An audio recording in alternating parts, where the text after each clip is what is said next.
kalian klik video ini? Mungkin kalian ada di salah satu kriteria dari yang aku sebutin. Krisis identitas, atau masalah hubungan dengan teman, percintaan, atau keluarga, atau kalian lagi bingung di masalah karir, atau bahkan finansial dan kesehatan mental. Apapun itu masalahnya, pasti sekarang kalian ngerasain yang namanya emosi negatif. Marah, kecewa, sedih, bingung. Tonton sampai akhir, kalian berada di video yang tepat. Hai semuanya, kenalin namaku Jian Rona. Di sini aku seorang content creator yang memasuki usia 20-an dan struggle dengan hidupnya. Ya begitulah kehidupan 20-an. Dan di sini aku bikin video biar teman-teman punya teman untuk bareng-bareng menjalani kehidupan di era 20-an. Boleh teman-teman subscribe biar kita saling terkonek satu sama lain dan juga bisa cek sosial media aku. Oke, kalau kalian sedang mengalami masalah yang tadi aku sebutkan atau mungkin ada yang tidak aku sebutkan, apapun itu kalian mungkin sekarang sedang dikuasai oleh perasaan negatif. Dan it's okay, itu normal banget buat ngerasain yang namanya perasaan negatif. Dan mungkin kalian klik video ini karena kalian sedang mencari cara untuk keluar dari perasaan ini. Apalagi di usia 2 bulan itu, people come and go. Gak semua orang selalu ada buat kita, betul? Jadi ya mungkin YouTube adalah salah satu solusinya. Aku bakal kasih kalian tips, tapi pertama-tama aku pengen kalian tahu dulu apa yang terjadi ketika perasaan negatif itu menguasai kita. Ada beberapa tipe. Ada yang ketika dia dikuasai perasaan negatif, dia akan mengurung diri, tidak mau bertemu orang lain. Ada tipe yang dia bisa melampiaskan amarahnya ke orang lain. Ada yang tipe ketika perasaan negatif muncul itu dia langsung overthinking banget dan aku tahu itu nggak enak. Bikin hari kita nggak semangat, bahkan bisa bikin kita sakit. Ada yang langsung kena ke reaksi fisik, asam lambung naik, mual, tremor, adrenalinnya meningkat, jantung berdegup kencang. Ada juga tipe yang memendam dan it's okay, ini pasti akan berlalu. Tapi suatu saat emosinya meledak-ledak dan jangan sampai terjadi. Mungkin ada yang tipe kalau kena perasaan emosi negatif, dia langsung nyari quotes galau atau foto langit, terus dikasih quotes dunia ini nggak adil. Nah, kalian tipe yang nomor berapa? Kalau kalian sudah merasa di posisi itu, kalian butuh pertolongan. Dan pertolongan di sini ada dua, pertolongan eksternal dan juga pertolongan internal. Pertama-tama aku akan bahas tentang pertolongan eksternal. Pertolongan eksternal mungkin bisa kalian dapat dari kalian curhat sama teman. Ada yang juga kita sekarang bisa dengan mudah sewa atau pergi ke psikolog di macam aplikasi atau website. Atau bahkan kita ikut komunitas, pokoknya kita minta bantuan eksternal dan salah satunya kalian klik video ini tuh juga jadi bantuan eksternal. Semoga. Tapi pertanyaannya, gimana kalau pertolongan eksternal itu belum bisa memuaskan atau menyelesaikan perasaan negatif kita, atau bahkan kita nggak punya privilege itu? Kita masuk ke cara kedua, yaitu pertolongan internal. Karena kita tahu people come and go dan nggak semua orang bisa paham tentang kita, tapi kita harus bisa paham tentang diri kita sendiri. Kalau pertolongan eksternal nggak bisa nolong kita harus bisa nolong kita sendiri.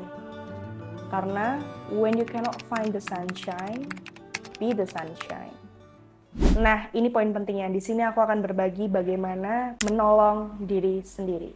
Aku menyebutnya pertolongan P3K ini 3M plus S, atau aku biasa sebut TRIMS. Jadi kalau aku lagi hektik, nggak ada orang yang bisa nolong aku, nggak ada orang yang bisa ngertiin aku, oh ya, aku punya pertolongan pertama, TRIMS. M yang pertama adalah menetralkan, M yang kedua menerima, M yang ketiga adalah mengolah pikiran, dan yang terakhir S adalah solusi. Mari kita bahas dari M yang pertama. Kenapa sih aku taruh menetralkan di atas? Karena ketika kita sedang diselubungi emosi negatif, itu tidak baik untuk mengambil keputusan. Kadang kita menjawab terburu-buru atau kita melakukan hal impulsif lainnya. Itulah kenapa kita perlu menetralkan pikiran dan emosi kita. Aku tahu menetralkan itu macam-macam. Kita ketahui kalau kita lagi stres, hormon stres kita meningkat dan hormon dopamin atau hormon yang membuat kita bahagia itu nggak seimbang, sehingga kita harus membuat hormon dopamin kita seimbang. Bagaimana cara meningkatkan hormon dopamin? Biasanya teman-teman ada yang tipe kalau sedih itu langsung olahraga, jadi atlet lari, nge-gym, ya memang karena olahraga itu bisa meningkatkan hormon dopamin. Ada teman-teman juga yang mungkin menetralkan stresnya dengan pergi ke alam, hiking. Ada juga yang teman-teman menghilangkan stres dengan cara mendengarkan lagu, menonton drakor, atau bahkan cuman perlu bengong aja. Dan macam-macam cara teman-teman menetralkan stres, dan itu cara yang baik pertama. Coba teman-teman ingat, teman-teman kalau lagi stres, pelampiasannya lewat apa? Coba komen di bawah. Tapi selamat, kalau teman-teman udah tahu cara menetralkan atau teman-teman udah tahu gimana nih kalau aku lagi stres itu aku lebih suka begini, begitu, begini. Selamat, teman-teman sudah bisa menerapkan level 1 yaitu menetralkan. Cuman kadang-kadang mungkin bisa aja kelepasan atau teman-teman melewatkan tahap menetralkan dan langsung marah-marah or anything.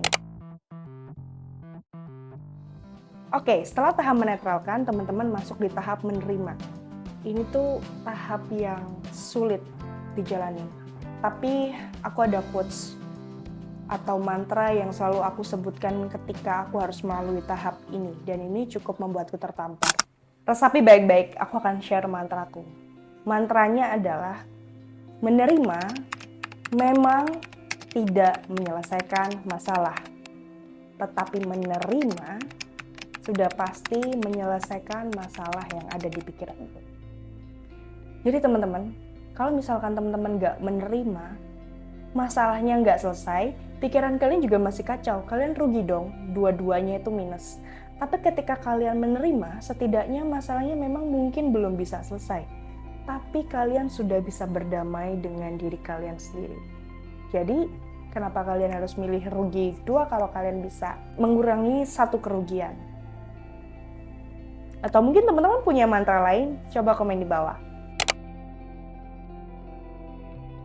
Untuk mengolah pikiran ini aku juga punya mantra yang aku adaptasi dari Al-Quran karena aku beragamanya Muslim.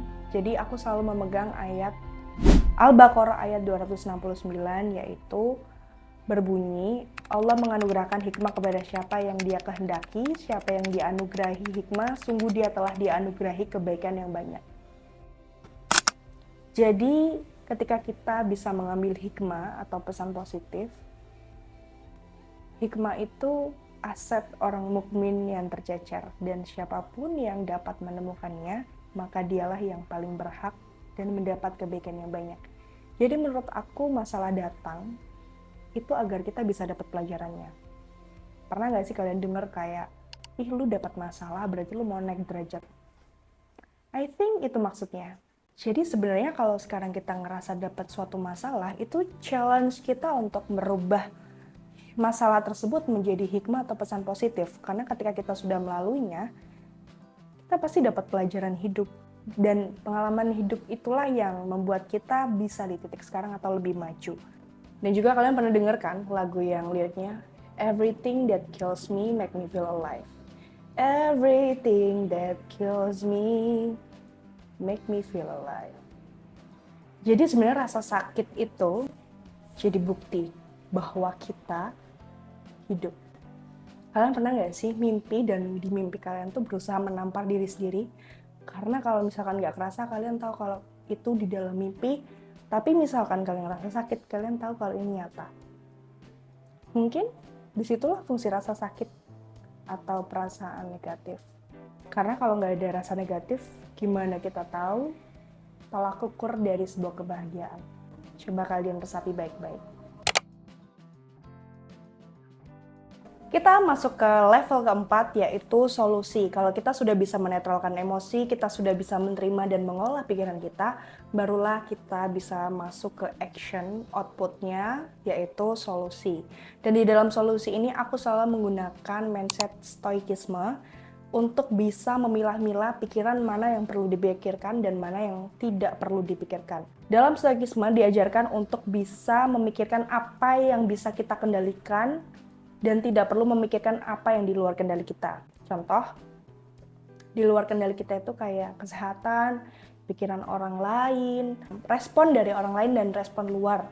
Dan kita bisa fokus dengan apa yang bisa kita lakukan. Di dalam solusi, pastikan kita punya plan A, B, atau C. Dan pastikan kita menguji semuanya. Dan gunakan mindset stoikisme tadi. Semisal dalam menguji plan tadi kalian gagal, it's okay. Karena kalau gagal berarti kalian belajar. Kalau berhasil, jangan lupa alhamdulillah.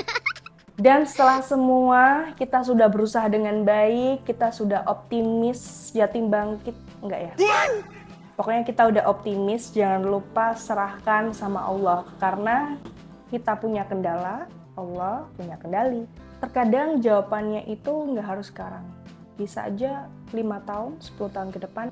Ya karena emang dunia misteri, nggak ada yang tahu. Yang penting kita sudah melakukan yang terbaik, kita tahu, kita sudah berusaha, kita tahu, sudah maksimal untuk menjalani kehidupan yang rumit ini dengan cara yang baik. Atau bahkan kalau kalian menjalaninya dengan cara yang buruk, aku tidak akan menyalahkan karena aku nggak tahu apa yang sudah kalian alami. Tapi aku harap suatu saat nanti pintu hati kalian bisa terketuk dan terbuka, kalian bisa menemukan kebahagiaan, kenyamanan, lingkungan positif. Dan aku akan selalu support. Yes, itulah cara aku menolong diri sendiri atau menjadi pahlawan bagi diriku sendiri. Jadi kalau kalian punya masalah, ingat rumus TRIMS. Menetralkan, menerima, mengolah pikiran, dan solusi. Aku punya quotes penutup buat video kali ini. Hidup itu kayak minum jus buah.